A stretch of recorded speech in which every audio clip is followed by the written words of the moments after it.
الطفل زين معه ضمور عضلي وحابين انه نجبر في خاطره وخاطر اهله، بس اشو؟ على طريقتنا. يلا خليكم معنا. السلام عليكم.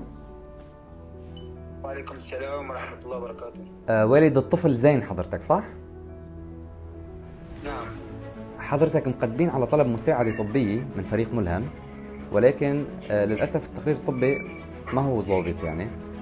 فإذا أنت فاضي على الساعة 2:30 بدنا نجي لعندك وناخدك على مركز المعالجة الفيزيائية منشان نعمل فحص للحالة ونعيد كتابة التقرير منشان نمشي لك في الإجراءات.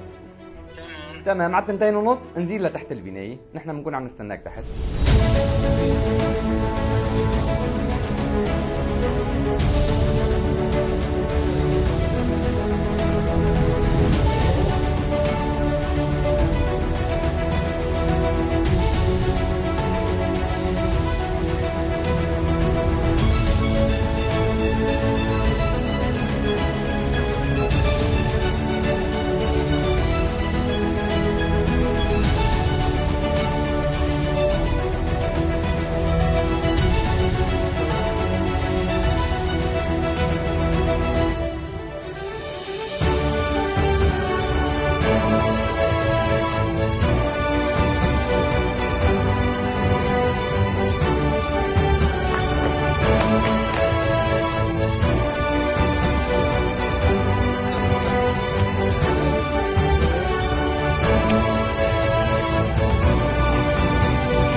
اللي يعيش بين الناس وبيقول